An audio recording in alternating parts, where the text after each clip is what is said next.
Ассаляму алейкум. Бүгінгі видеода әдемі, ерекше повязканың тігілу жолын көрсететін боламын. Мен осындай велюр матасын пайдаланамын. Ұзындығын 44 см етіп, 3 бөлшек қиып аламыз. Және енін 7 см етіп қиып алдым. Осылай оң бетімен оң бетін беттестіріп, жанынан 1 см аралықта 3 бөлшегімізді тігіп аламыз. Содан кейін оң бетіне айналдырамыз.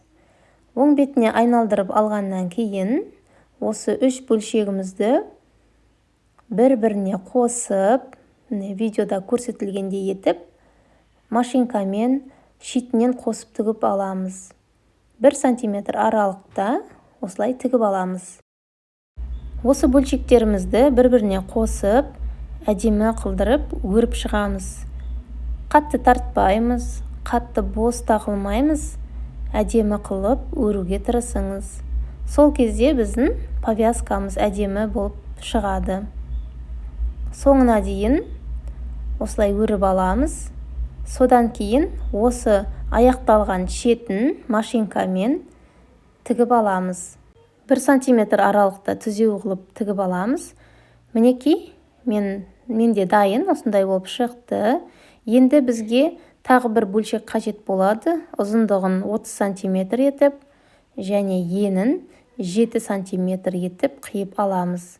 Осы бөлшегімізді қосып, оң бетімен оң бетін түзеу етіп тігіп аламыз да оң бетіне айналдырамыз. Бұл бізге резинканы өткізу үшін қажет болады.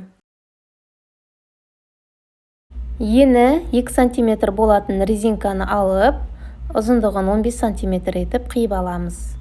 Осы резинкамызды жаңағы бөлшегімізге өткіземіз. Міндетті түрде екі шетінен машинкамен тігіп аламыз. Сол кезде бізде осындай болып шығады. Енді осы бөлігімізді жаңағы өрілген бөлшегімізге оң бетімен оң бетін қойып, осылай видеода көрсеткендегідей оң бетімен теңестіріп, екі шетін қайырып, шетінен тігіп аламыз. Осы жерді қайта-қайта машинкамен тігеміз, себебі сенімді болуымыз үшін, үзіліп кетпес үшін. Екінші жағында тура солай қайырып, осылай бірінші жағын тіккендегідей қылып тігіп аламыз. Мінекей қыздар, біздің повязкамыз дайын, өте әдемі және баста ыңғайлы тұрады. Велюр матасы болғандықтан шашты жақсы ұстайды. Сіздер де тігіп көріңіздер, сіздерге ұнады деген ойдамын.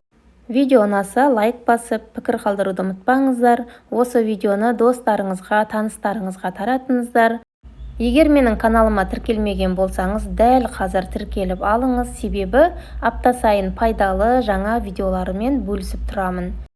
Видеоларды жіберіп алмас үшін қоңыраушаны басып қоюды ұмытпаңыздар.